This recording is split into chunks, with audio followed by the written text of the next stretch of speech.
১৯৯৪ সাল থেকে পণ্য আমদানি রপ্তানির বাণিজ্য চলছে আখাউড়া স্থলবন্দর দিয়ে। রপ্তানিমুখী এই বন্দর দিয়ে প্রতিদিন হিমায়িত মাছ, রড, সিমেন্ট ও ভোজ্য তেল সহ বেশ কয়েকটি পণ্য রপ্তানি হয় ভারতের উত্তর-পূর্ব রাজ্যগুলোতে।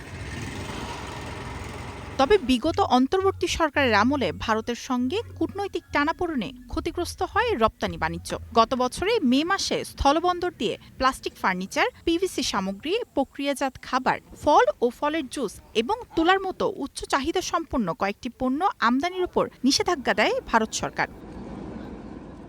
তবে নির্বাচিত সরকার ক্ষমতায় আসার পর ভারতের সঙ্গে কূটনৈতিক টানাপোড়েন অনেকটাই কমেছে। এর ফলে আখাউড়া স্থলবন্দর দিয়ে পণ্য রপ্তানিও বেড়েছে।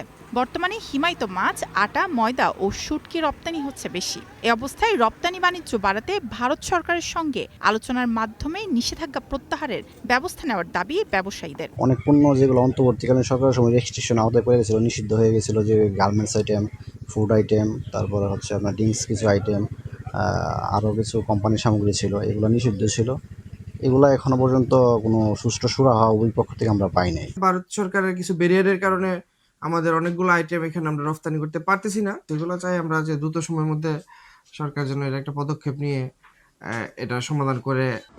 শুল্ক কর্তৃপক্ষ বলছে কিছু পণ্যের ওপর থেকে ভারতের নিষেধাজ্ঞা প্রত্যাহারের বিষয়টি নিয়ে আলোচনা চলছে। আমাদের দিক থেকে এখানে আমদানি রপ্তানি সহজ করার জন্য ব্যবসায়ীদের সব ধরনের সহযোগিতা করা হয়। দুই দেশের বাণিজ্যের যে হচ্ছে এখন একটা টানাপোড়েন চলতেছে, সেই টানাপোড়েনটা যাতে খুব সহজেই হচ্ছে এটা সমাধান হয়, সেক্ষেত্রে হচ্ছে আমাদের দপ্তর থেকে কার্যক্রম চলমান আছে।